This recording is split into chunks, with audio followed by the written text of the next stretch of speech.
Bom, vamos lá, pessoal. Então, vamos para a nossa live aí sobre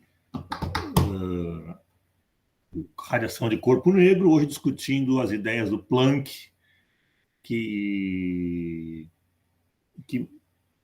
começaram a mudar toda aí a nossa maneira de pensar, de ver o mundo, que vai daqui a pouco derivar na mecânica quântica e depois vira tecnologia, vira dinheiro, vira realidade. Nada de delírios, maluquices, não. A mecânica quântica só é maluca só é interpretada desse jeito, vamos dizer assim, como se fosse uma coisa louca que ninguém entende, para quem não estudou. Bom, para quem estudou já é difícil, mas para quem não estudou é pior ainda. Então, muita besteira fala-se sobre mecânica quântica, mas ela é extremamente tecnológica, extremamente importante para o uso interno bruto. Então, não é um delírio, não. Não é sinônimo daquilo que eu não sei, é quântico. Não, nada a ver. Bom, então vamos falar hoje um pouquinho das ideias de Planck que levaram a propor a quantização. Eu vou tentar aqui compartilhar uma tela. Essa aqui, eu não sei se vai ficar muito claro, eu vou tentar aumentar aqui um pouquinho.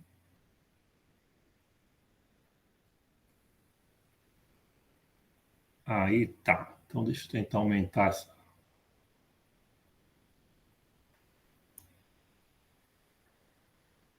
Então tá, vamos tentar lá começar. Deixa eu só me organizar aqui. Pronto. Bom, estão vendo a tela? Acho que estão vendo, né? O corpo negro. Consegue enxergar, inclusive, o mouse. Estamos sim, professor. Só a letra que está um pouco pequena, mas dá para ver sim. Então, para isso, a gente pode tentar mexer aqui. Vamos ver até onde eu consigo ajustar aqui para não ficar tão ruim. Eu quero mais as imagens do que o texto, não se preocupa, não. Tá? Então, vamos lá. Voltando um pouquinho à história, então esse aqui era esse espectro aqui. Era o resultado experimental da radiação de corpo negro, de um corpo aquecido que emitia esse tipo de radiação. Então, aqui é um gráfico aí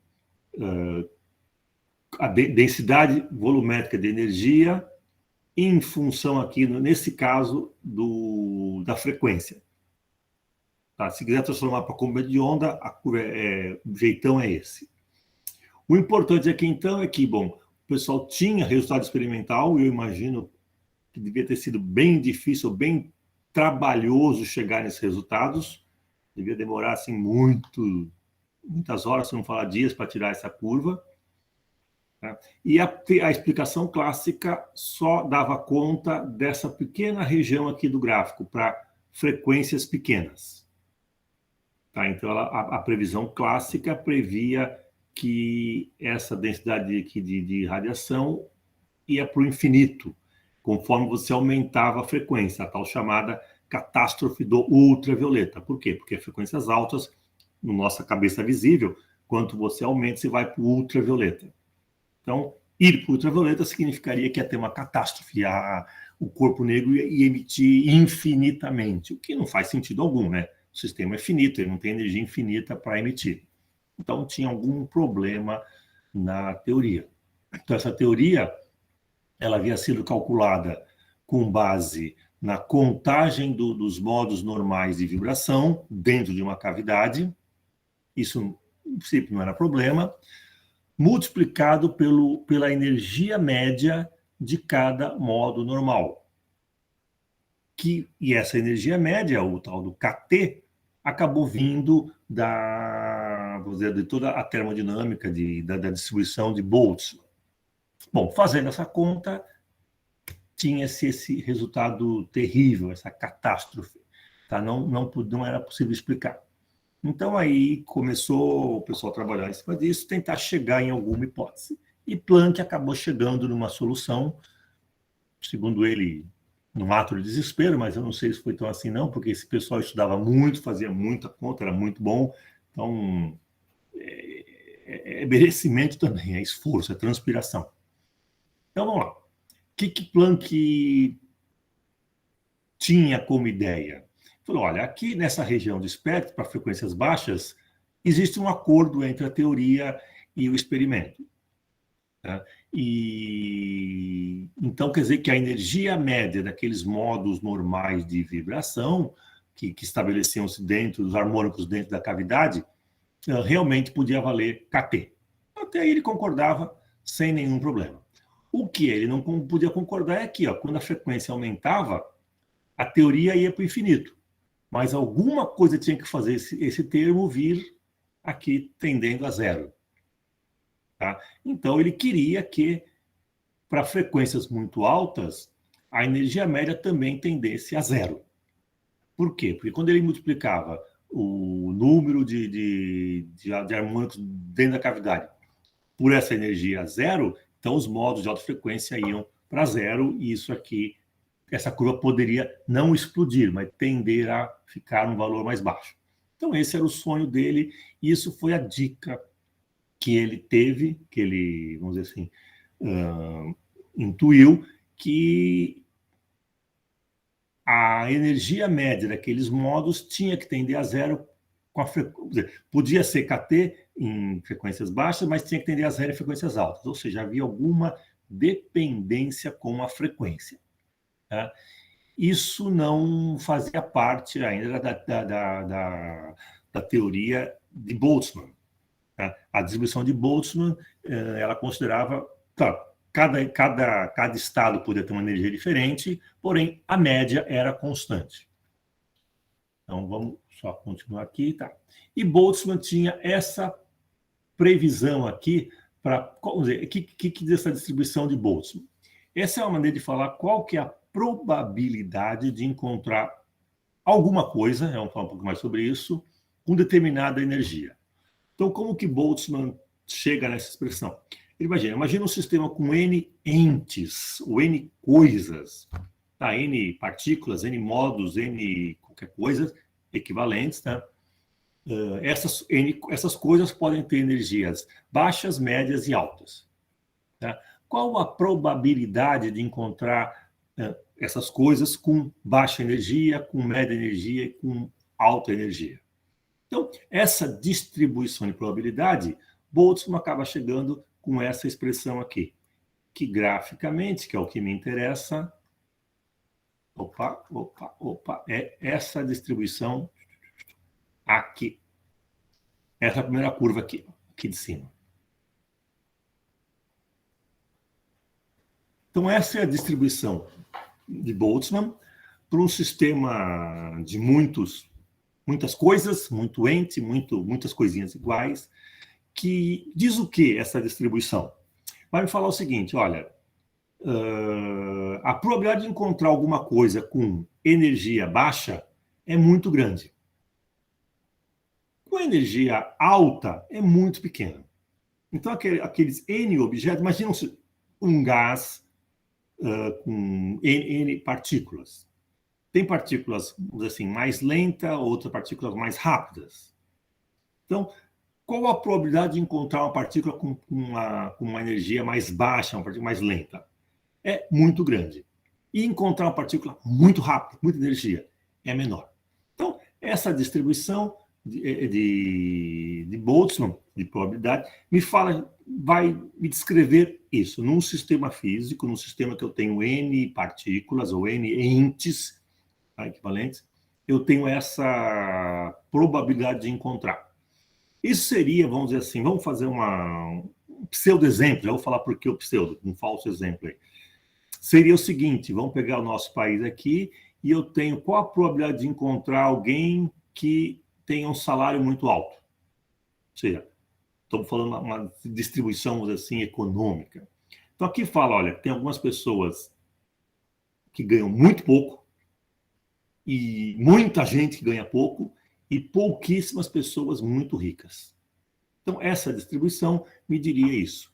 Então, nós temos pessoas que ganham muito. Qual a probabilidade de você encontrar um cara na rua e ele ser um cara que ganha muito? É a probabilidade muito baixa. Ou de encontrar um cara na rua e que ele ganhe pouco. É bem mais alto. Tá? Em média, se você fizer isso, você vai chegar nesse valor aqui. Ó. Esse aqui seria o salário médio, vamos dizer assim, nesse exemplo, esse falso exemplo do brasileiro.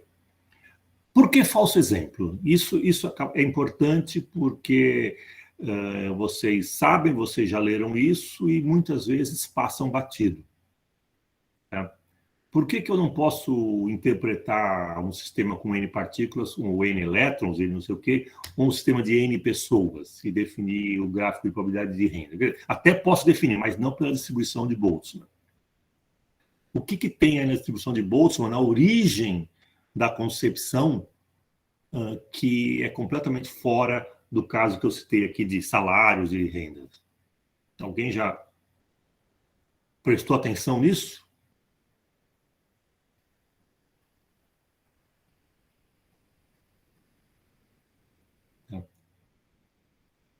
Por exemplo, alguns de vocês parece que já fazem iniciação científica, já estão fazendo continhas de mecânica quântica, tá? Já estão se divertindo com tudo isso. E quando você mexe, por exemplo, com elétrons, vamos pegar elétrica, mas um gás de elétron, coisa assim, você sempre, quando faz uma distribuição, ou nesse caso, você acaba considerando que as partículas são equivalentes. Tá? Se você pegar em algum momento e conseguisse trocar um elétron com o outro, invertesse, o sistema ia ser exatamente igual. Porque eles são indistinguíveis. O que um faz, todos fazem também. Ou seja, a probabilidade de um elétron fazer alguma coisa é igual do outro elétron fazer a mesma coisa. Eles são... Você não tem como distinguir um elétron do outro. Tá? Então, por essa questão, ou a partir dessa indistinguibilidade, que você começa a desenvolver toda uma termodinâmica que vai chegar lá na distribuição de Boltzmann. O que não vale muito para a nossa sociedade, tá? Falar que todo mundo é igual é uma utopia. Nós temos, em muitos aspectos, seja econômico, cultural, acadêmico, político, muitas diferenças, de forma que algumas pessoas, alguns entes da comunidade acessam coisas que outros jamais acessarão. Então, não dá para aplicar exatamente uma distribuição física de Boltzmann para o mundo real. Então, cuidado com essa pegadinha, não é bem assim, não. A sociedade é bem mais complicada do que, vamos dizer assim, sistemas físicos. Tá? Mas aqui, felizmente, estamos falando de física, de sistemas com N partículas equivalentes, não são distinguíveis, e isso me permite chegar na distribuição de Boltzmann. Então, pode haver uma partícula com muita energia, ou uma configuração, ou algum estado com muita energia, mas pode também de baixa. E, geralmente, vocês têm mais baixa energia do que alta. Então, essa distribuição me descreve esse perfil. Mas isso me fala qual a probabilidade de encontrar um determinado ente, sistema, parte, com tal energia. Se eu, deixa eu tirar aqui. Tá? E a energia média desse sistema é dado por esse KT. Para calcular a energia, eu preciso calcular esse termo aqui, ó, que é basicamente, deixa eu voltar um pouquinho ao que estava antes.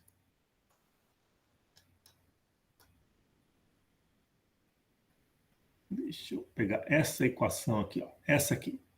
Que ela pode ser feia, mas ela nada mais é do que o que vocês fazem para calcular a nota da prova. Vamos pegar um caso discreto. Você tem P1, P2 e P3, onde o peso da prova 1 é 1, da P2 é 1 e da P3 é 2. Então, o que diz esse denominador aqui? É a soma dos pesos. 1 mais 2, 4. Você vai dividir por 4.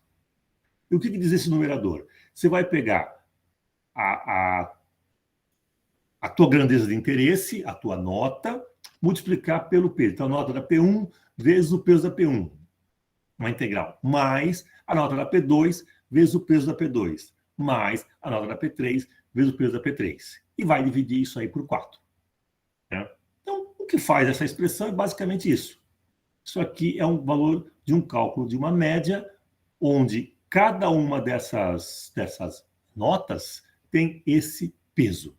Eu estou considerando todos os pesos. Tá? Aqui é um caso que é integral, então aqui é um valor, em princípio, eu poderia ter infinitas provas, aqui, então o nosso caso discreto é mais simples. Mas a ideia é a mesma.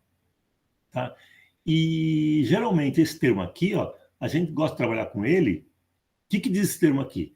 É assim, qual a probabilidade de o sistema, de você pegar algum ente do sistema com energia entre 0 e infinito? Isso é 100%, isso é 1. Quer dizer, qual a probabilidade de uma coisa estar em qualquer configuração? Bom, 100%, 1. Então, a gente pode, geralmente, a gente gosta de normalizar isso aqui, mas esse 1 sobre isso aqui é o fator de normalização dessa somatória. Então, eu poderia, em vez de multiplicar a prova AP1 por 1, AP2 por 1, AP3 por 2, eu poderia multiplicar P1 por 0,25, 1 quarto, AP2 por 0,25, AP3 por 0,50 e dividir por 1. É a mesma coisa, tá? Então, isso aqui nada mais é do que um cálculo de um valor médio, onde cada possibilidade de energia tem uma probabilidade diferente. Então, aqui a gente tem esse gráfico aqui, ó. Esse gráfico de baixo, desse E vezes P de E, a energia vezes a probabilidade de você ter essa energia, em função da energia, dá essa curva aqui. O que diz isso aqui, ó? Esse pedacinho aqui, comecinho, me fala o seguinte. A contribuição para a energia média. Vamos lá, primeiro, pergunta, Lucas, depois eu falo. Professor. Pode falar. Opa, não estou ouvindo não, Lucas. É a equação 1,21, certo? Equação 1,21, deixa eu achar ela aqui. Os limites estão certos na parte de cima, de infinito a infinito? Não, de 0 a infinito. Os dois. De 0 a infinito, é. Certo. Ou seja, supondo que a energia é positiva, tá? De 0 a infinito. Certo. Tá? Então, aqui diz qual a probabilidade dessa coisa ter uma energia entre 0 e infinito? 100%, pô. 1. Tá? Qual a probabilidade da nota de você estar entre 0 e 10? É tudo. Tá? Certo. Então, é porque na parte de cima ali está de infinito a infinito, né? Tá, aqui tá errado. Aqui não é infinito, não. Certo. Tá? Então, bem observado. Obrigado. Obrigado. Isso, acho que eu não... até risquei aqui no meu livro, ó. Tá riscadinho já tinha visto, mas não tinha lembrado disso. Tá, obrigado. Tá. Então, vamos voltar à nossa interpretação do nosso EPDE, que é daí que vai começar a surgir. Então, vamos lá. Esses muito entes, essas muitas modos normais, muitas partículas, muitas coisas que têm energia baixa, contribui pouco para o cálculo da energia média. É muita gente com pouca grandeza, com pouca energia. É somar um monte de coisinha minúsculo.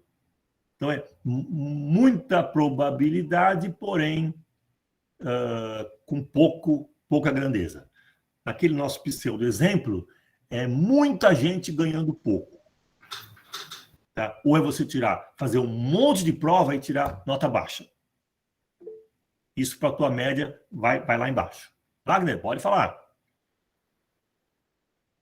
O professor, pode explicar de novo o denominador da equação 1.21? Vamos lá, vamos. Esse denominador, opa, tá aqui, ó. Nada mais é que, ó, esse P de E, vamos voltar ele aqui um pouquinho, tá? É a distribuição, é a distribuição de probabilidades segundo a teoria de Boltzmann, que considera todos os entes equivalentes. Vamos ter essa distribuição. Vai falar qual a probabilidade de um elemento daquele sistema ter uma energia E. Tá? Então, repara, se essa energia ela é muito baixa, ela tende a 0, aqui eu tenho um E elevado a 0, conhecido como 1 sobre kT. Então, num sistema de N partículas ou N coisas, N entes equivalentes, a probabilidade desses entes ter uma energia próxima de 0 é 1 sobre kT. E uma energia muito alta. Esse E elevado a menos aqui vai a zero, então é muito baixa. Seria, imagina um sistema de N átomos, N partículas, num gás, tá? Você vai ter um monte de partículas, um movimento, vamos dizer, uma velocidade razoável, pequenininha, e poucas partículas com muita energia, muita velocidade. Tá? Então, isso me prediz isso, que as configurações de menor energia têm uma probabilidade maior de serem encontradas. E as de altíssima energia, muito baixa. Tá? Então, é aquilo que eu estava no meu pseudo-exemplo. No nosso país aqui, você tem pouquíssimas, no planeta, basicamente, poucos bilionários ou trilionários, não, acho que não sei se tem, mas tem bi, poucos bilionários e um monte de gente passando fome. Então, se você pegar uma pessoa qualquer aí no planeta, vem um ET e vai abduzir uma pessoa, qual a probabilidade dele abduzir uma pessoa muito rica? É muito baixa. E de uma pessoa mais, poder econômico mais baixo? É muito alta. Por quê? Porque tem mais gente para isso. Tá?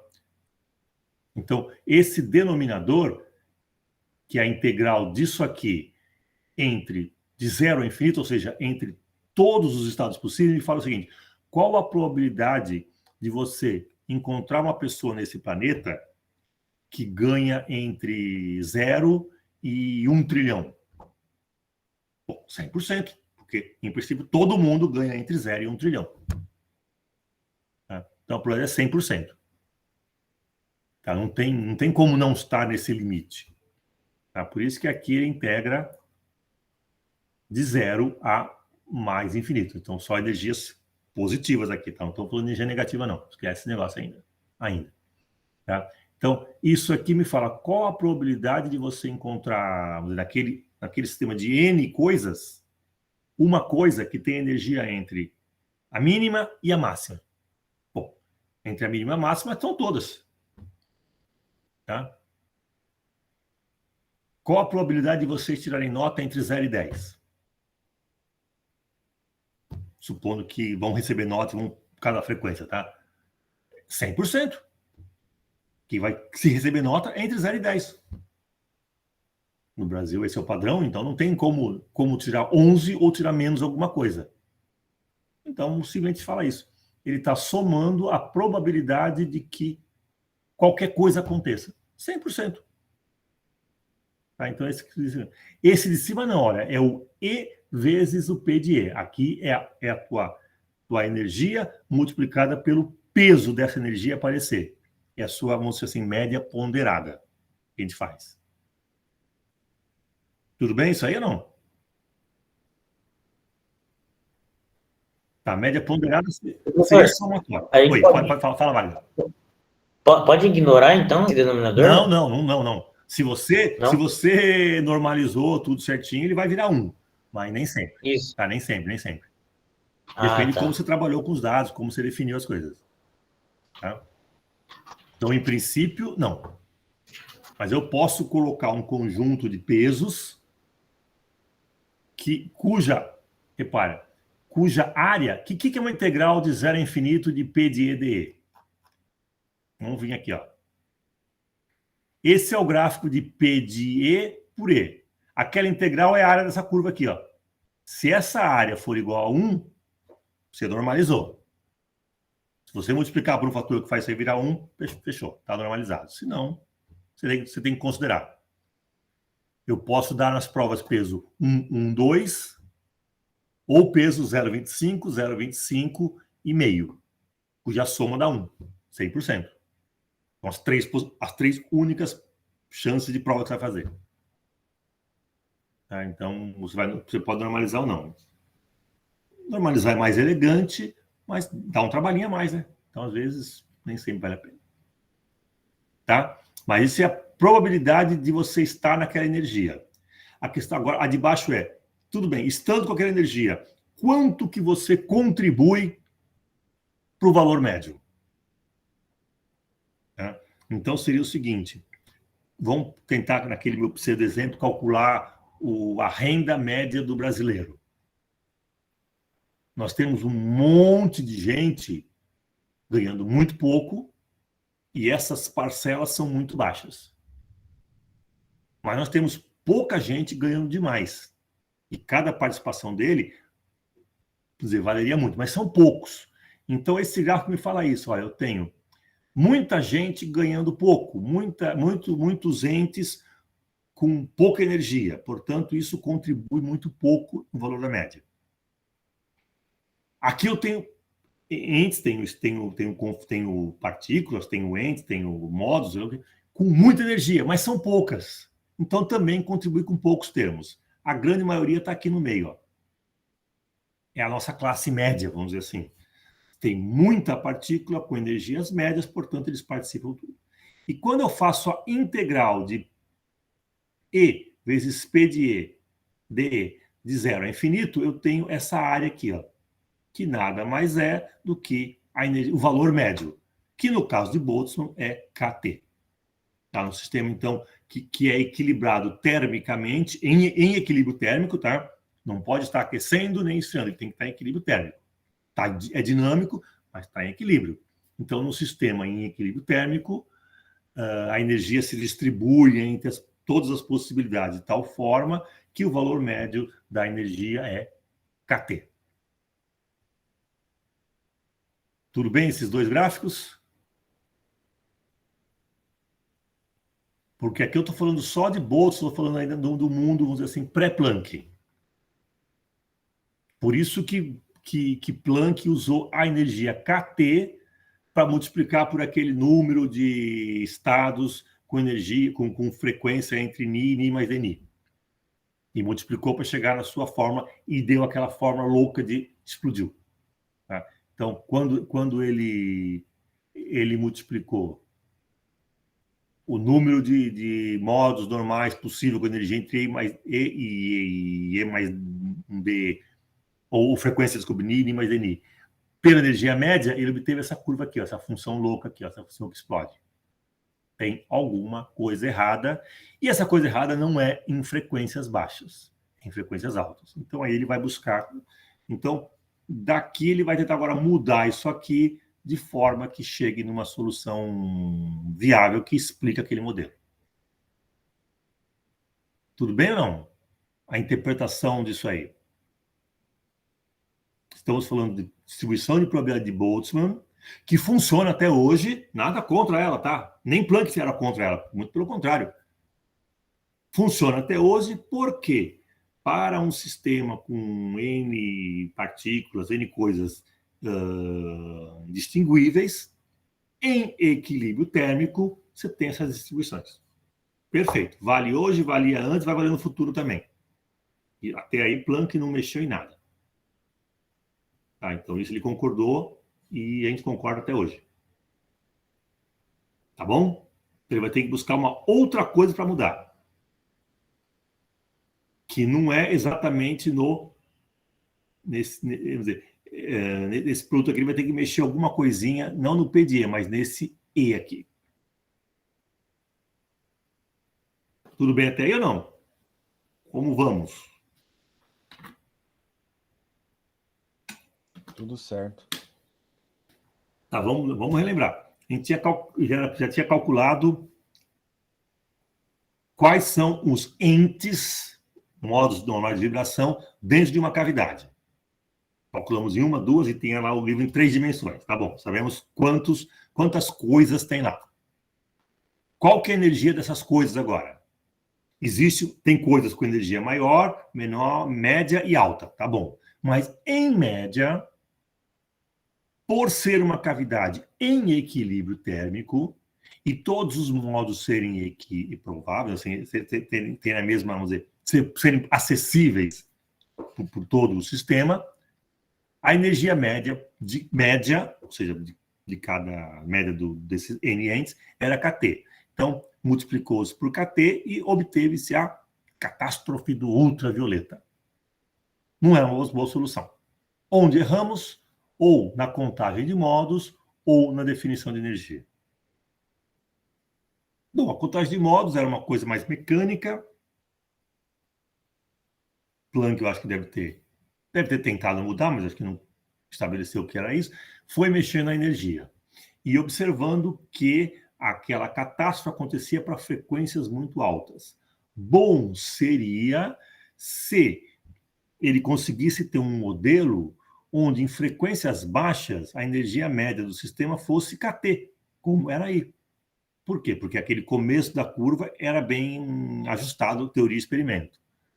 Porém, em frequências mais altas, tinha alguma coisa errada. Não podia ser KT, tinha que tender a zero para poder baixar aquela curva. Tá?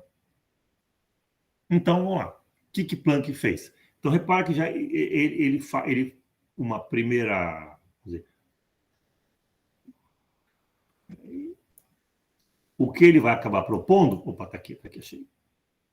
É que ele fala, olha, eu vou fazer de conta que, vou imaginar, postular, que os meus entes, as minhas ondas estacionárias, não podem ter quaisquer energias. Não pode ter uma energia contínua entre zero e infinito.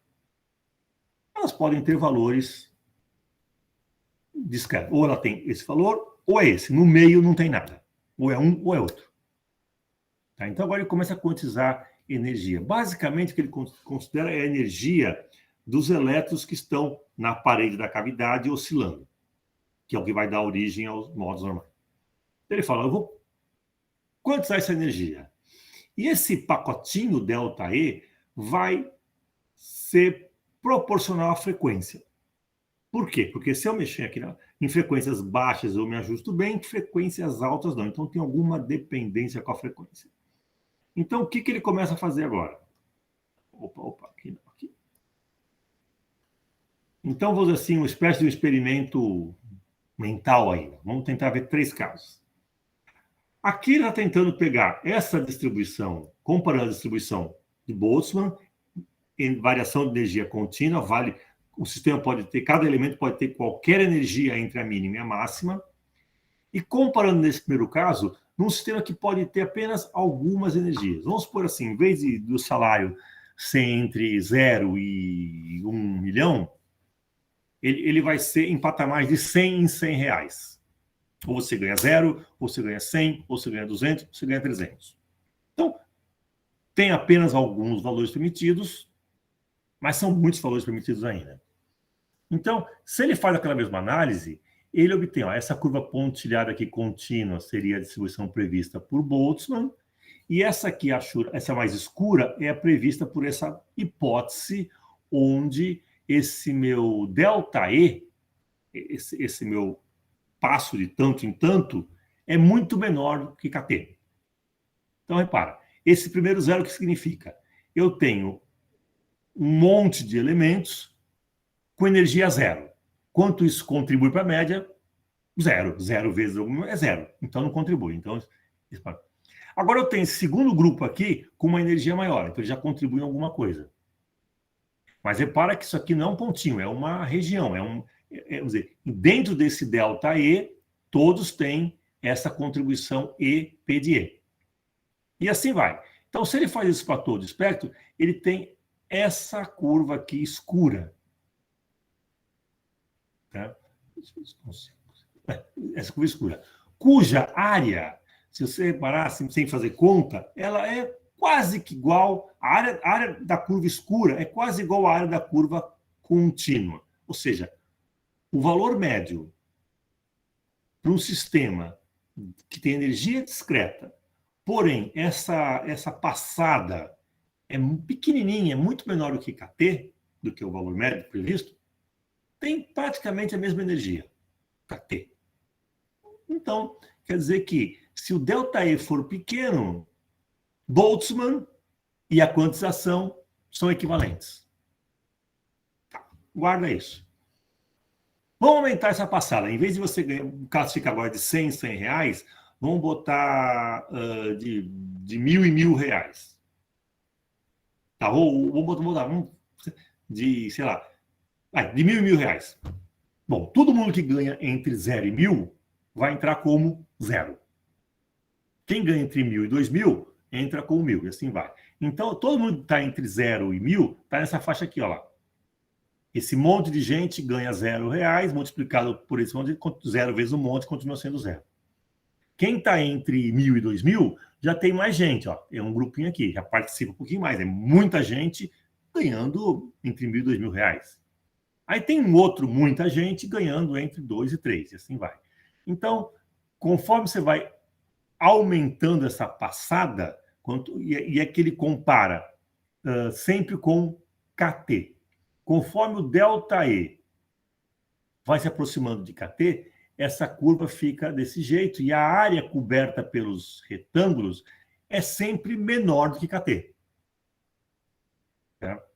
Num caso extremo, numa divisão seguinte, olha, quem ganha entre 0 e 10.000 é o nível 0, entre 10.000 e 20.000 é o nível, entre 20 e 30, ou seja, uma passada grande já. Bom, eu acho que mais da metade da população deve ganhar menos que 10.000. Eu vou chamar isso aí, eles estão no nível 0. 0 vezes um montão de gente, continua sendo 0. Aqui aparece que ganham acima de 10.000. Depois aparece o de 20. Então, quando você calcula a área desse retângulo, repara que ela é muito menor do que esse valor KT. Então, se você admite que esse ΔE, se essas possibilidades de energia ou de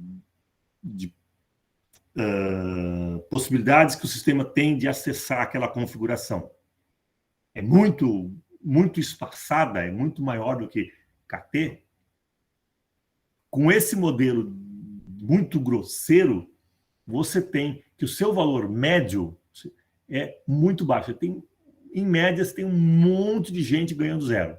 Isso a média vai lá embaixo. Tá? Isso é um país muito pobre. Isso aqui é mais ou menos uma escravidão. Um monte de gente ganhando 0 e os senhores de engenho aqui ganhando bem. Em média, a média é muito baixa. Mas tem muita gente, tem algumas pessoas vendo muito bem. Sei lá se isso é Venezuela ou não, tá? Tem muita gente aqui passando fome e tem uns pouquinhos se dando super bem. Em média, tem esse valor aqui. Aqui a média é baixa. Aqui a média é um pouquinho mais alta. Então, o que Planck começa a intuir? Que se ele admite que a energia não é contínua, ela é uniforme, e ela tem uma dependência com a energia, então ele vai propor a sua, vamos dizer, desculpe, com a energia. E se ele quer que ele tenha este perfil para frequências baixas e esse perfil tendendo a 0 para frequências altas, por quê? Por causa disso aqui, ó. Ele queria multiplicar por KT em frequências baixas, mas ele queria multiplicar por 0 em frequências altas, para justamente derrubar essa curva para cá. E ele, ao quantizar, ele observa que isso pode acontecer, ele consegue fazer a energia média tender a 0 quando o sistema tem energia, passos de energia, vamos dizer assim, muito maior do que esse KT. Isso deve acontecer quando a frequência é muito alta, quando a frequência é média, quando a frequência é baixa. Então, o que ele faz? Bom, tem que ter uma relação entre a minha quantização, minha variação de possibilidade de energia com a frequência. E ele vai para o modelo mais simples que tem. Uma constante. Pronto. Mais simples que isso. Esses meus possíveis valores de energia acessíveis do sistema são proporcionais à frequência. Existe uma constante de proporcionalidade. Pronto, equação linear. Mais simples que isso não tinha como fazer. Tinha que depender da frequência e ele montou essa equação. Bom, tá bom, funciona ou não? Bom, vou testar agora. Então, o que ele começa a fazer depois disso, depois desse chute, depois, como ele fala, desse ato de desespero, dessa tentativa sem base, sem lógica, ou sei lá o quê, eu acho que uma tentativa depois de muita transpiração, não foi assim tão... Eu acho que tem algum charmezinho nesse ato de desespero. Mas ele deve ter trabalhado muito para chegar nisso aqui, para poder conseguir conceber isso aí. Não é assim, ele acordou um dia, E igual a H-ni. Não, nada disso. Não é assim, não. Tá?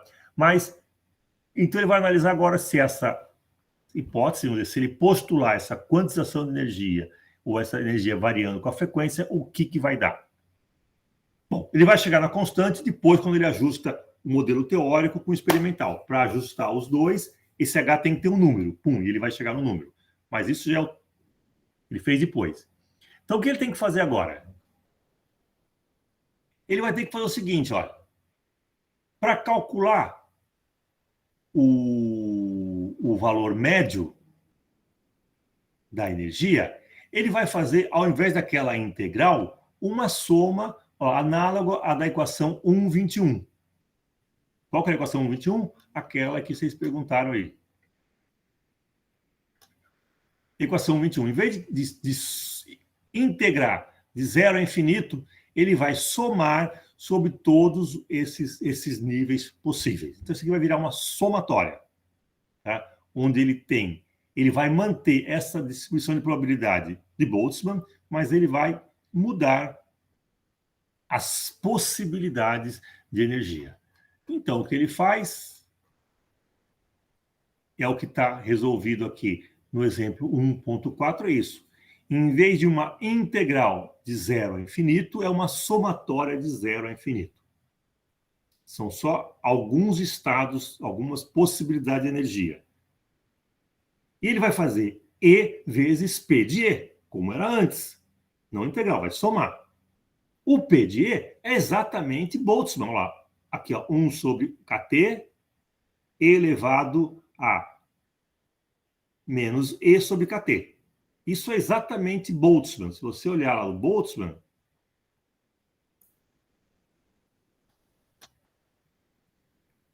probabilidade é E elevado a energia sobre kT, menos energia sobre kT, dividido por kT. Então, 1 sobre kT, exponencial de menos energia sobre kT. Vamos ver o que ele faz lá. Ele tem aqui, ó lá. Esquece esse aqui por enquanto. 1 sobre kT, da distribuição de Boltzmann, elevado a menos. Esse aqui é o E,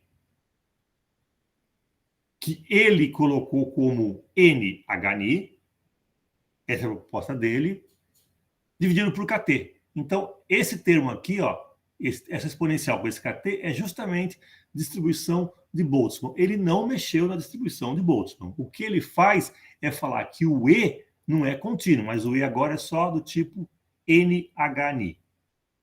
N é um número discreto, então só existem alguns H'nis possíveis.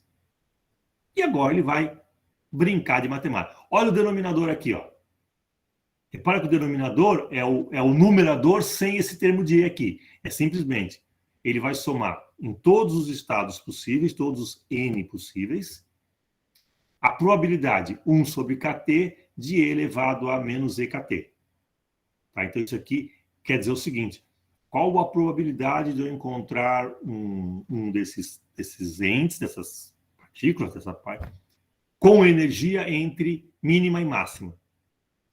Ele vai somar isso aí, porque ele vai dividir, vai normalizar. Só isso que ele faz. Bom, a partir daí agora é brincar de matemática. Tá? E eu vou pular e vou deixar vocês se divertirem com isso. Está tudo feitinho aqui. Ó. Ele vai escrever, vai brincar com essa somatória, vai mudar esse H'ni sobre kT, vai chamar de alfa para simplificar a equação. Aí ele... É interessante quando coloca... Isto, por sua vez, pode ser calculado facilmente se notarmos que, para notar isso aí, não é qualquer um que nota, não, tá? Só nota isso depois de ter feito muita conta, muito método de física teórica e muita calculeira, para ver, nossa, isso aqui é conhecido. Então, isso aqui, para mim, não é intuitivo. Tá? Mas, se você olhar essa derivada aqui de ln de alguma coisa, tá? Vai dar 1 sobre essa alguma coisa, vezes a derivada dessa alguma coisa. Tá? Se você executar isso aqui com calma, e precisa ter calma, você vai deduzindo tudo certinho e vai chegar... Aqui ele faz uma expansão em série, nada tão absurdo, tá certinho, ele vai expandir aquela somatória e vai notar, nossa, que interessante, essa somatória aqui das exponenciais é igual a expansão em série disso aqui. Pô, outra coincidência, né? Como se fosse a coisa mais simples e intuitiva. Então aqui está o fim da história só, tá? Deve ter feito muito rascunho, muita continha, muita coisa errada para chegar nisso. Mas depois que chegou, esse é o caminho das pedras. Tá? E vai finalmente escrever que a energia média é dada por esse termo aqui. Tá? Então, ele, a partir daquela hipótese de que a energia é igual a um número inteiro de Hni, ou seja, ela é quantizada e depende da frequência, ele refaz aquela conta do valor médio, admitindo ainda que esses N modos de energia têm a distribuição de Boltzmann, ele não foi contra Boltzmann, em hipótese alguma, e chega nessa expressão.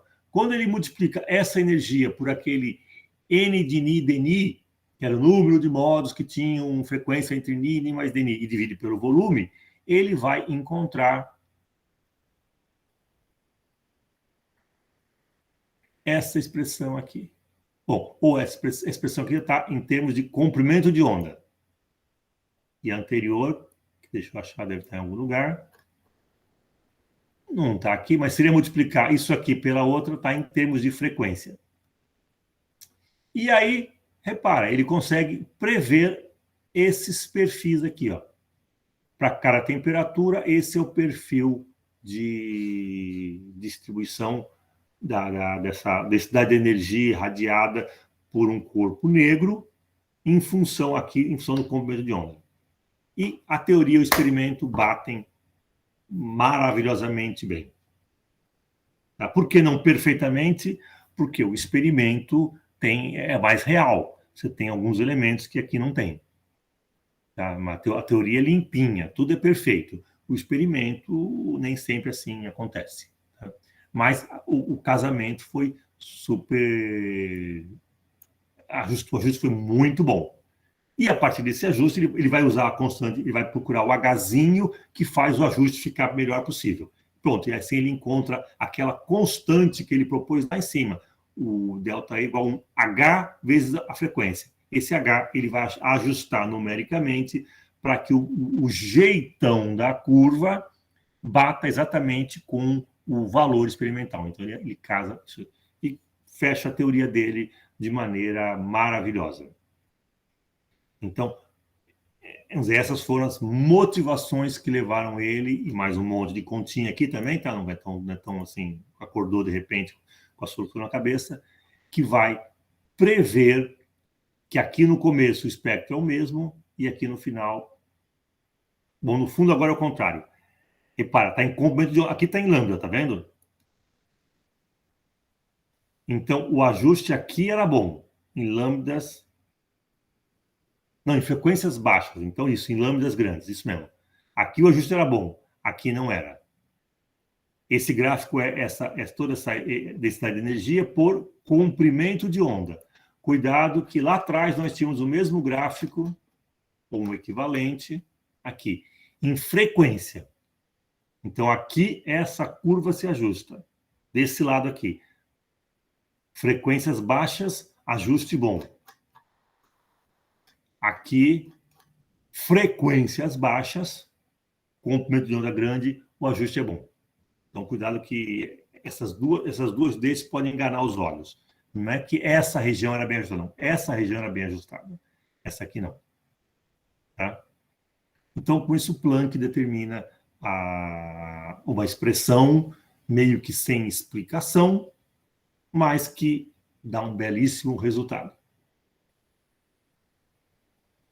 E aí ele fala, bom, está explicado, pelo menos está modulado, está equacionado. Agora, gerações futuras expliquem por que isso deu certo. Que isso não foi com ele mais. Né? E aí começa toda a historinha, que logo depois Einstein já estava fazendo suas bagunças por aqui. Logo depois, alguns anos depois, em 1900, então em 1905, Einstein já publica o trabalho dele considerando quantização do campo eletromagnético, e o Planck não gosta muito, mas, bom, funcionou. E isso vai lentamente sendo digerido até que a coisa começa a realmente mostrar que, olha, essa loucura deu certo, daqui a pouco vai vir de Broglie botar uma outra forma, escrever uma outra equação, e as coisas começam a se encaixar muito bem, e tendo mais equações, você consegue fazer mais contas, mais previsões, e começa a explicar um monte de coisa. Daqui a pouco tem um modelo do Bohr, que é o modelo atômico, que vai explicar essa quantização não é tão louca assim, e começa as coisas encaixarem muito bem. Então, por isso que eu digo que esse começo do século XX foi, o fim do século XIX, começo do XX, foi extremamente fértil de novas ideias que revolucionaram o século XX. E o XXI já nem se fala. A gente está tão acostumado com as coisas agora que nem percebe. Então, para acabar o capítulo aqui, ele relaciona o uso dessa lei de radiação de Planck à termometria. Essencialmente, o que a gente chama aqui de um pirômetro óptico. Eu tive a oportunidade de usar um desse aqui na faculdade já. Isso é basicamente o seguinte: você quer determinar a temperatura de um forno lá. Nem sempre você consegue colocar um termopar ou um termômetro lá dentro. Então, você vai medir a radiação dele e vai comparar com algo. Então, isso aqui é o seguinte: você põe aqui tua fonte de radiação emitindo luz, tá? Vamos pegar visível, porque eu estou usando o olho aqui ainda, tá? Depois a gente pode automatizar. Mais uma fonte, a brasa lá na churrasqueira, ou na pizzaria, lá no forno a lenha. Tá? Você leva essa luz e vai passar ela por um lugar onde tem um filamento. Lembra da lâmpada da vovó, a lâmpada de tungstênio? A lâmpada de filamentos incandescente. Tá? O que você faz? Então, você está olhando nesse eixo a luz que vem do teu forno e o filamento. Então, você vai ajustar a corrente até que o filamento emita da mesma forma, com o mesmo perfil da lâmpada que vem, da luz que vem do forno. Então, você define uma região visível só, corta para cá agora, é uma região do espectro que você ajusta a luz emitida pelo filamento com a luz que veio do forno. Quando elas são iguais, o filamento desaparece. Imagina um filamento vermelho dentro de uma luz vermelha. Você não sabe o que é, desapareceu. Então, quando o filamento desaparece, é que a temperatura do filamento é igual à temperatura do que está emitindo.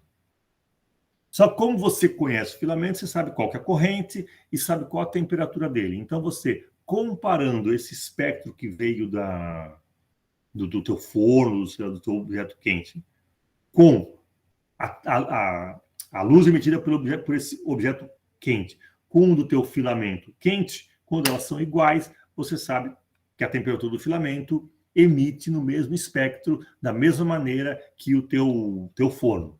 Portanto, eles estão à mesma temperatura. Então, o pirômetro óptico funciona assim. Tá? Hoje não precisa olhar. Tá? Você pode botar um sensor infravermelho, ultravioleta, e ele ajusta, ele vai variando automaticamente até o contraste desaparecer, até você não saber o que é filamento e o que é radiação. Então, você fala automaticamente isso. Então, os pirômetros funcionam desse jeito. Tá? Isso ainda existe, tá? O pessoal que mexe com siderurgia, aquelas ferro fundido, eles medem a distância automaticamente, conforme aqueles lingotes passam, você está medindo a temperatura, comparando e sem contato. Ainda bem, super quente, vai ter contato nisso? Não pode. Então você pega a radiação emitida, você mede sem contato, o que é muito bom. O sistema, inclusive, pode estar andando, então você não precisa encostar, chegar perto, uma condição atmosférica difícil. Você basta pegar a luz que vem de lá e resolver. Então, os pirômetros são bastante usados. Tá? E um exemplo que ele coloca aqui no final, os astrofísicos consideram... Não, aqui, ó. Um exemplo particularmente interessante é esse aqui, ó. Esse parágrafo é muito legal. Tá? Que o pessoal aí, em 1850...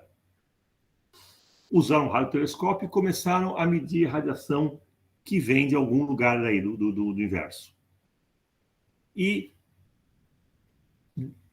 separaram o espectro dessa radiação e perceberam que ela corresponde a um espectro de um corpo negro, particularmente de um corpo negro com temperatura em torno de 3 Kelvin. Né? Então, daí veio essa interpretação de que o nosso universo, como um todo, tem uma temperatura em torno aí de 3 Kelvin. Então, ele explodiu lá atrás, no Big Bang, uma temperatura altíssima, está esfriando, e hoje em dia a temperatura está em torno aí desses 3 Kelvin. Tá? Uma coisa interessante aqui nesse experimento é para onde vocês apontariam o radiotelescópio para medir isso aqui? Apontaria para que posição?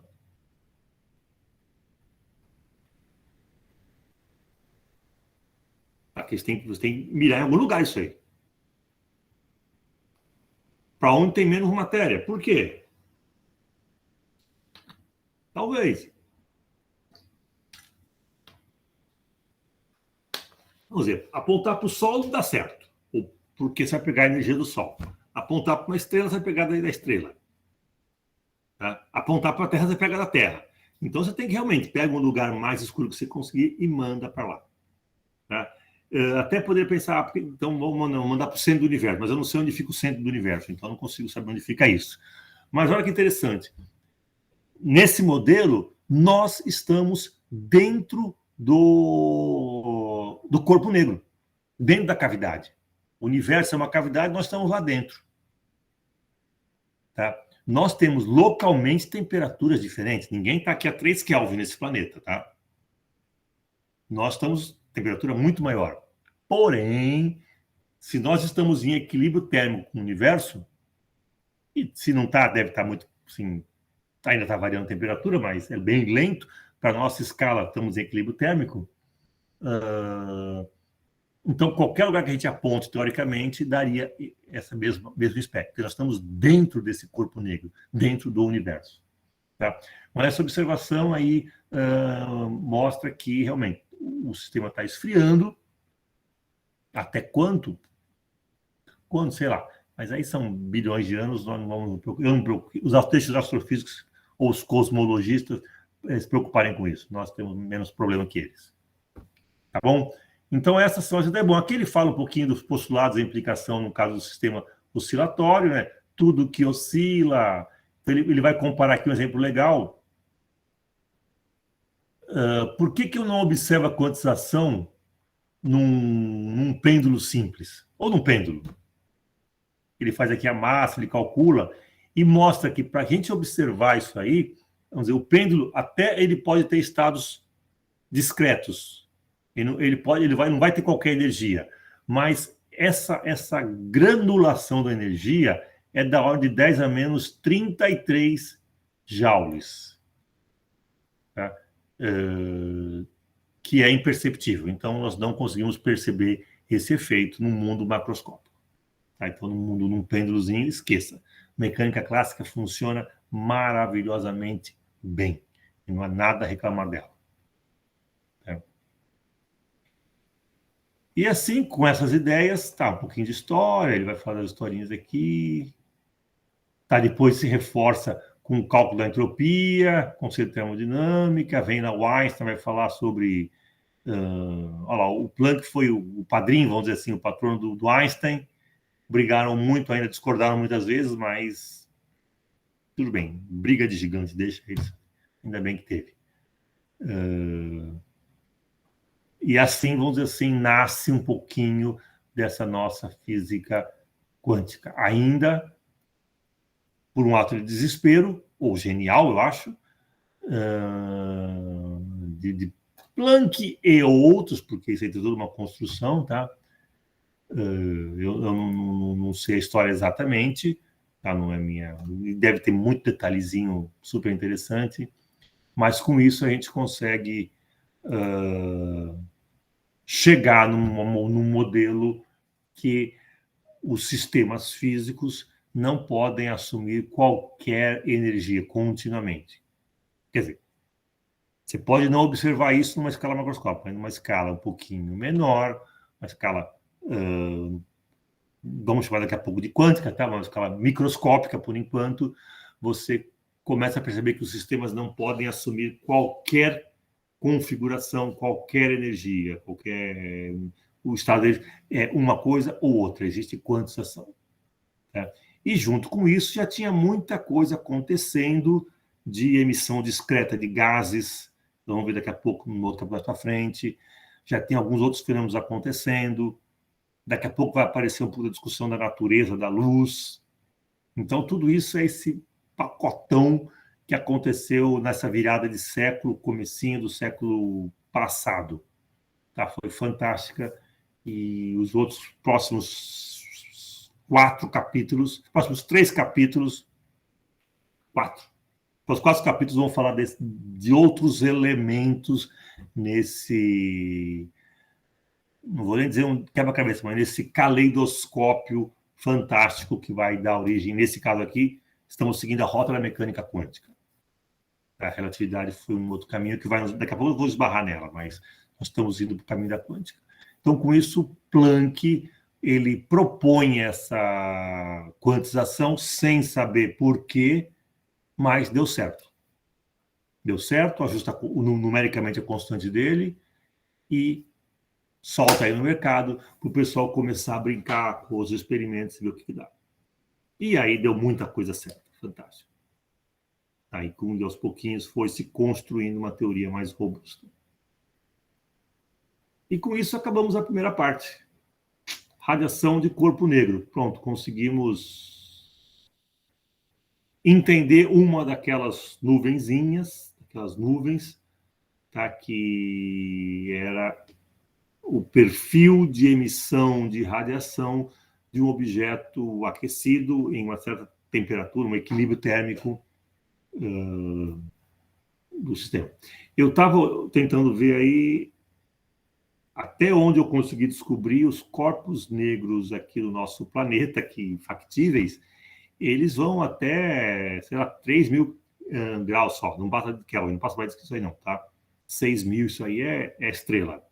Mas você consegue ajustar lá entre os 1.000 e 2.000 graus Celsius, o Kelvin aí é quase igual, a diferença é muito parecida já, 273 um pouco, mas você ajusta, você estuda entre os 1.000 e pouco e os 3.000 Kelvin, estuda a teoria, bate e extrapola para mais para frente. Então, acho que experimentalmente a gente não consegue ter nada com temperatura muito mais alta, senão funde. Tá? Onde é que você vai colocar uma coisa de 6.000 Kelvin? Não tem cadinho para isso, não tem... Em equilíbrio térmico e tudo mais. Então, eu acho que experimentalmente eu não consegui descobrir essa informação, mas eu estou achando que não vai passar muito disso, não. Dali para frente, a teoria explica muito bem estrelas e outros sistemas. Tudo bem, pessoal? Quem mais? Cadê vocês? Quem está aí ainda?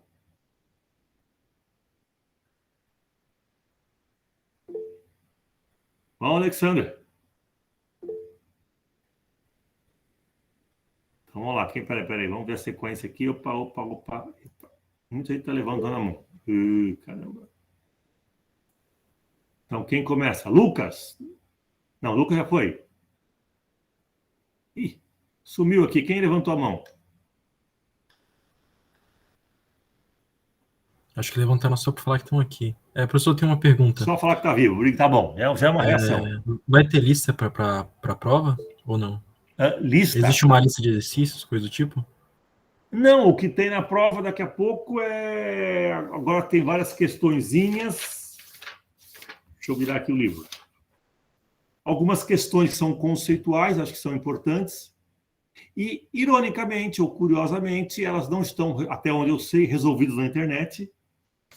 E aí depois tem alguns problemas que estão todos resolvidos na internet. Fantástico, né? Só adoro fazer conta, mas não adoro pensar, mas não gosto de pensar muito. Então, essa lista está mais do que suficiente para poder fazer trocentas provas. Então, acho que um pouquinho de questão conceitual é interessante. Então, primeiro, um corpo negro sempre aparenta ser negro? Da onde vem o termo corpo negro? E hoje em dia isso tem que ser explicado, porque esse mimimi de politicamente incorreto, isso é racismo, isso não é? Não, não, isso é um termo já de muitos anos, porque o corpo negro chama corpo negro. E por que isso não é um ato racista? Questão dele prova, por que não? Todo corpo negro sempre aparenta ser negro? Bom, pega o caso do Sol. O Sol é um corpo negro. Por que o Sol, extremamente luminoso, é um corpo negro? Então, no caso, essa lista vai ser para você fazer a prova. No caso, você não vai, por exemplo, disponibilizar para a gente fazer. Não, tá no livro já. Ah, tá. Ah, são os do Essa é a livro. questão do livro. Ah, tá ok, então. Tá, tô só lendo aqui, é a primeira questão do livro. Ah, valeu. Tá, então não vou fugir disso aí, não. Tá, não se preocupa, não. Não vou... Mas eu acho legal alguma coisa conceitual. Por exemplo, essa. Por que o Sol, extremamente brilhante, aí, pô, nos ilumina o tempo todo, por que o Sol é um corpo negro? Faz sentido? Eu acho que eu mostrei na aula passada o espectro de emissão do Sol, comparando com o corpo negro de temperatura, acho que 5.700 e não sei quantos Kelvin. Quase 6.000 Kelvin. E o espectro bate muito bem. Ou seja, o Sol ele é praticamente um bom exemplo de um corpo negro. Só que não tem nada de negro. Ou tem? Tem que ter, senão não seria corpo negro. Então, como você explica que o Sol é um corpo negro?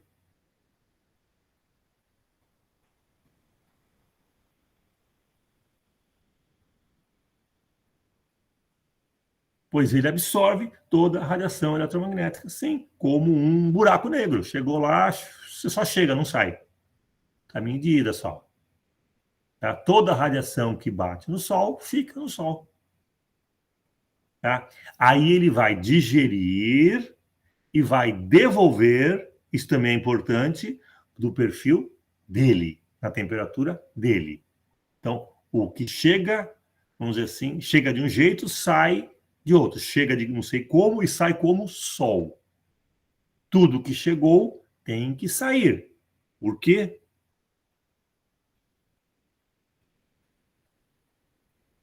Porque se chega mais energia do que sai, o Sol esquenta, então ele não está em equilíbrio térmico.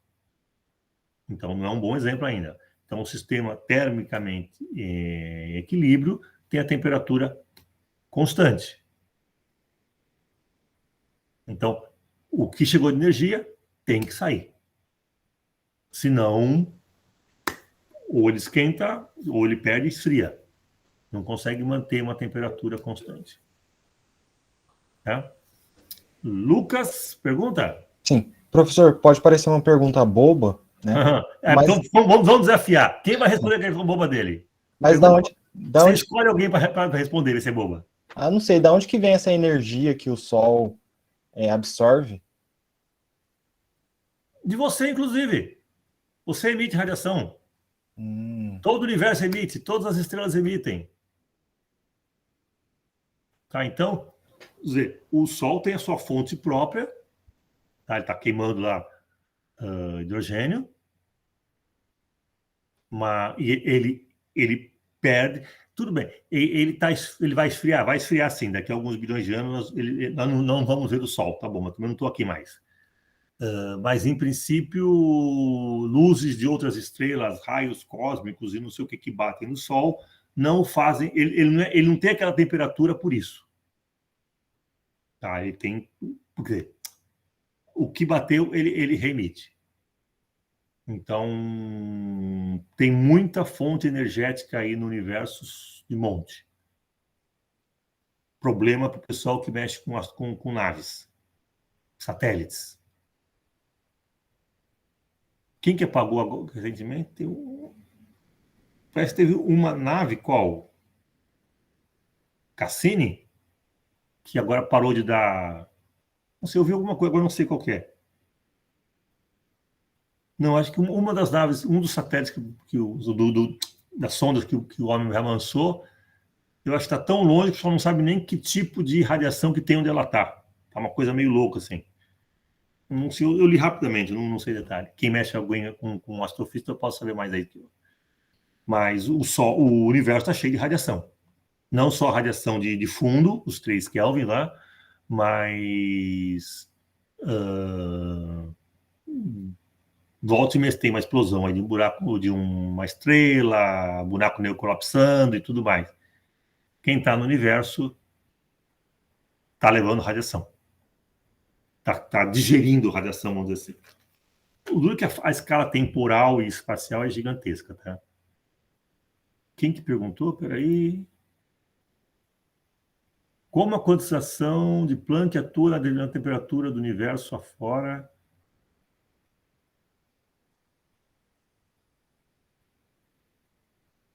Tá, na temperatura do universo. Então, vamos lá.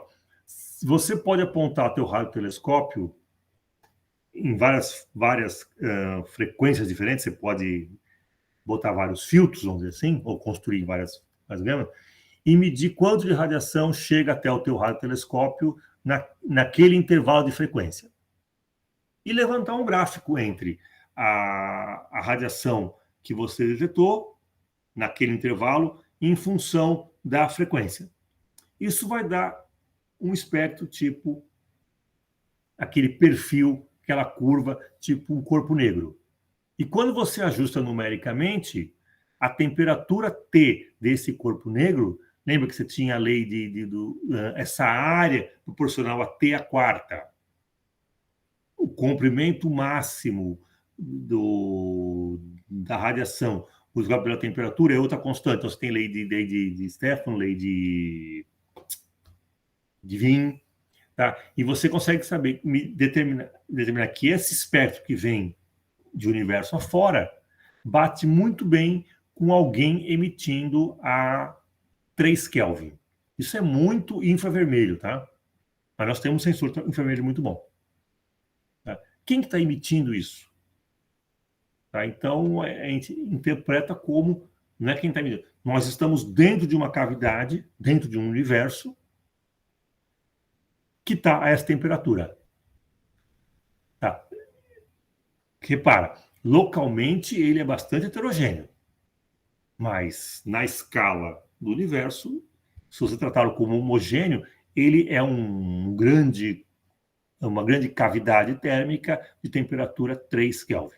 Então você faz isso a partir de telescópios.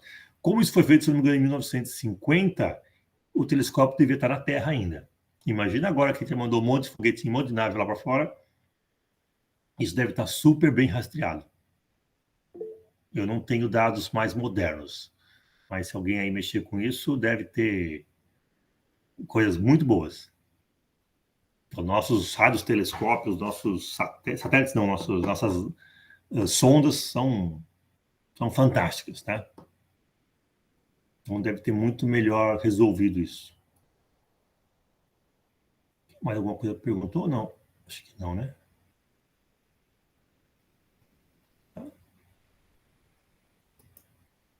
Nós também emitimos radiação, porque nós temos uma temperatura estável, em torno aí dos 30 e poucos graus, e emitimos radiação infravermelha. Tá, então, nós também somos um radiador. Alexander, como está? Olá, professor, tudo bem? Conseguiu Tudo ouvir? certo? Beleza. Eu fiquei um pouco na dúvida, não sei, talvez a definição não ficou muito clara para mim. No caso de um corpo negro, existe alguma temperatura absoluta que ele precisa?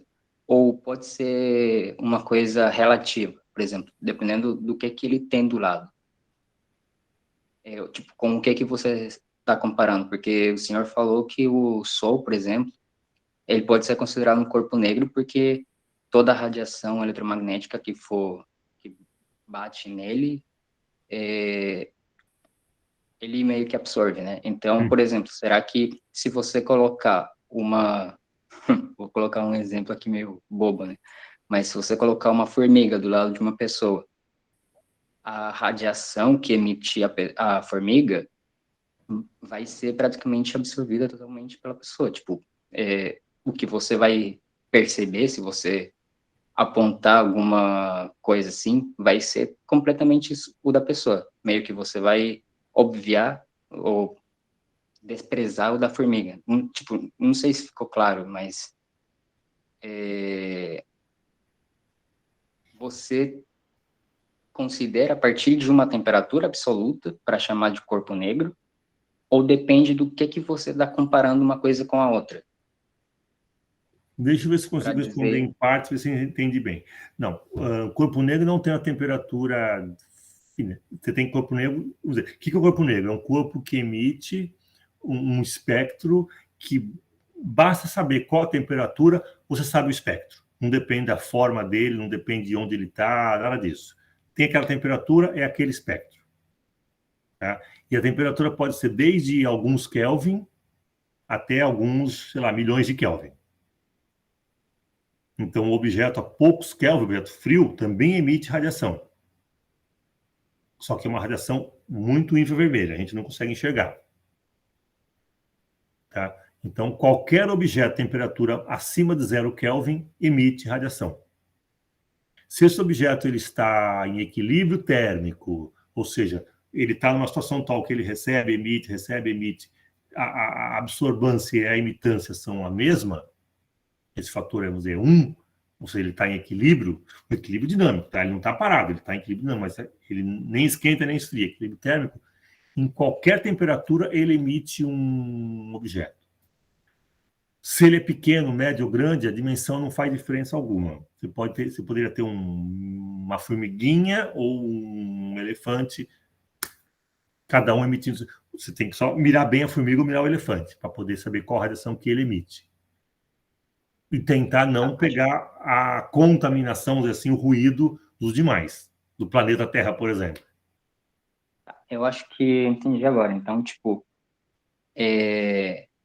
a definição, ela está, na verdade, em que, dependendo de uma temperatura, dada uma temperatura, ele vai ter um certo comportamento, que vai ser aquela distribuição lá do corpo negro, né? Isso, aquela distribuição Então, de radiação. já.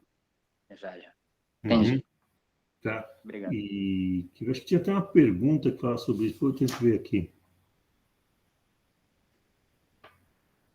Até uma questão lá, questão 3 aqui do livro. Se olharmos para o interior de uma cavidade cujas paredes são mantidas em uma temperatura constante, os detalhes do interior não são visíveis. Explique. Ou seja, você tem várias cavidades com a mesma temperatura. Lá dentro pode ser uma diferente da outra.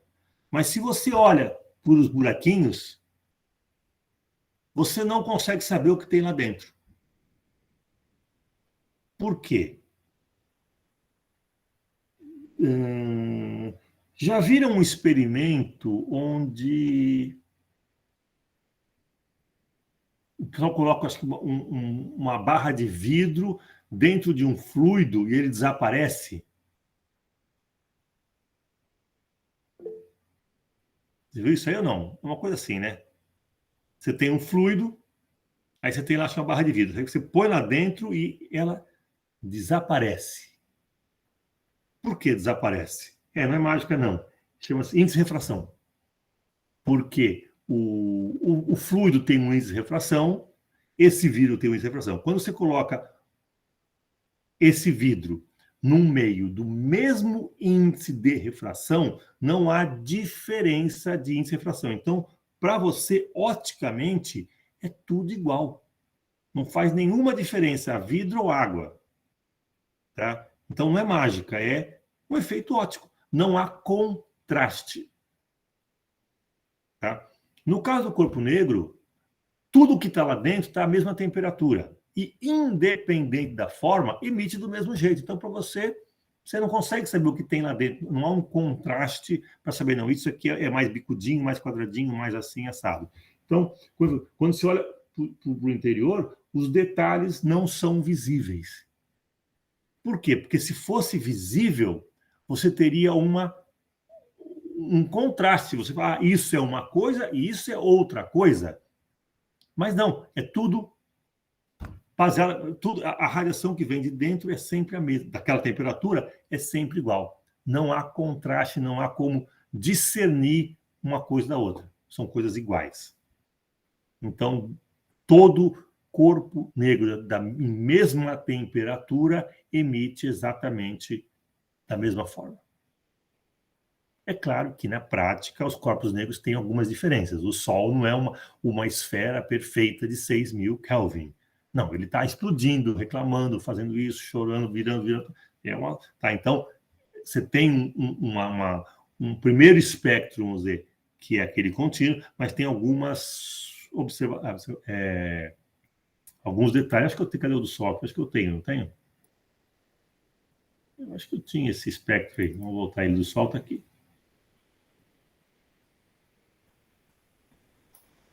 Esse aqui, deixa eu ver se é esse aqui que eu tenho. Isso, esse aqui é o espectro do Sol.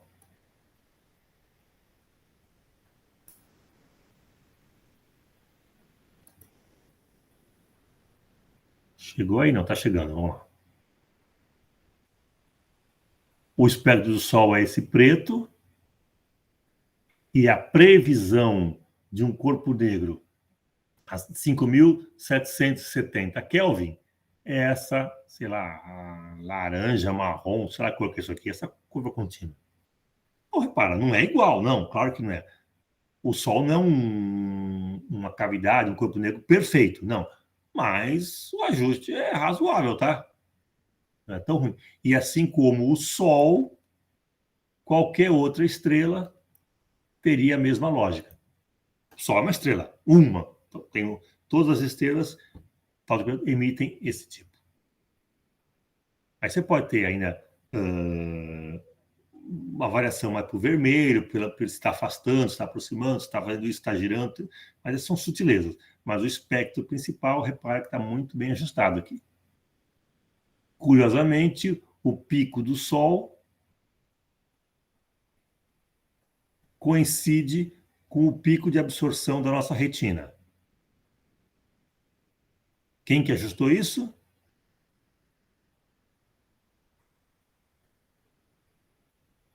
É muita coincidência do nosso olho ser muito sensível bem nessa região do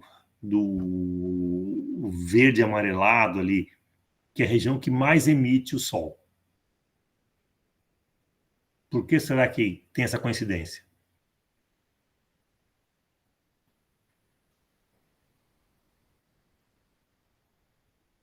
Darwin explica, né? São quantos bilhões, exatamente, quantos bilhões de anos evoluindo desse planeta, e nós conseguimos ajustar o nosso sistema óptico para maximizar a luz do Sol. Se tem que enxergar, enxerga melhor. Então, quem enxerga melhor tem mais chance de sobrevivência e tudo mais. Então, coincidentemente, não é coincidência nenhuma, é evolução, o pico de emissão do Sol bate com o pico de absorção do nosso olho. Darwin explica essas coisas. Assim como o tamanho da cavidade do ouvido, para o som da voz humana, se nós enxergássemos infravermelho, essa região que é extremamente quente ia produzir uma nuvem aqui na nossa frente, tudo ia ficar nublado. Como a gente não enxerga, esse infravermelho daqui da testa não bloqueia a nossa visão. Ainda bem que não enxergamos infravermelho, senão seria tudo nebuloso. A questão 2 do livro, se eu souber, vamos lá. A questão 2. Cavidades formadas por carvões em brasa parecem mais brilhantes que os próprios carvões. Então, o que são essas cavidades? Então, você tem lá um monte de carvão e lá dentro, não carvão furado, mas você pode botar um monte de carvão e lá dentro você tem essa cavidade, parece ser mais brilhante que o próprio carvão soltinho. É a temperatura em tais cavidades apreciavelmente maior do que a temperatura da superfície de um carvão incandescente? Vamos lá. Se o carvão, se a cavidade está emitindo tão vermelho quanto um carvão isoladinho, a temperatura é a mesma. A intensidade, não. A densidade de energia, a densidade de energia da cavidade é maior. Mas se a cor for a mesma, a temperatura é a mesma. Tá? Então, a cavidade ela é mais brilhante, emite maior intensidade, mas não o perfil dela é diferente. Tá? Então, você tem aquela curva só esticada aqui para cima. Ela não está deslocada. O deslocamento é temperatura, mais fria, média ou quente. E a intensidade que vai te falar. Então, numa cavidade de carvão, lá no miolinho do carvão, quando você tem vários lá dentro, você tem é mais brilhante, não porque a temperatura é maior, mas porque você tem uma conjunção geométrica que permite mais emissores de luz. Então, só isso, acho que só isso. A temperatura não é maior, só é mais brilho. Brilho significa intensidade, não formato. Tudo bem? Quem que perguntou? Não sei quem perguntou aí. Wagner. Isso.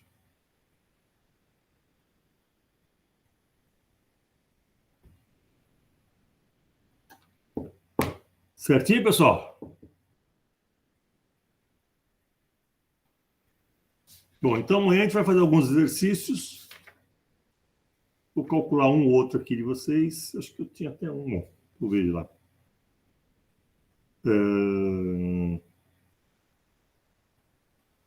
Para dar uma última, para tentar fechar um pouquinho, relembrar isso aí.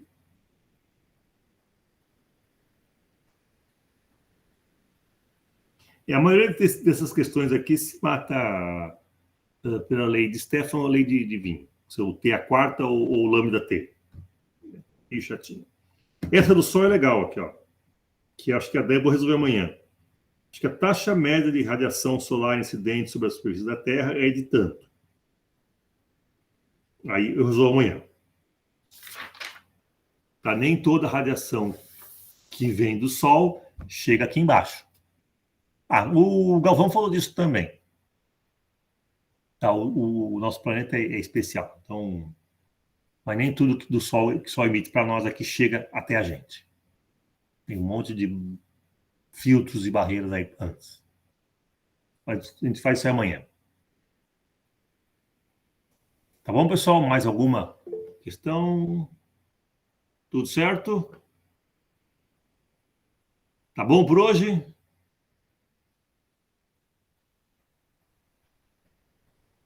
Tá, Marcos? Depois te fala. Peraí, vamos terminar aqui. Então, pessoal, até amanhã. Amanhã a gente faz a nossa última aula remota, espero. E voltamos ao presencial. Então, eu vou interromper aqui a gravação. Tá bom? Boa noite aí a todos. Deixa eu fechar aqui.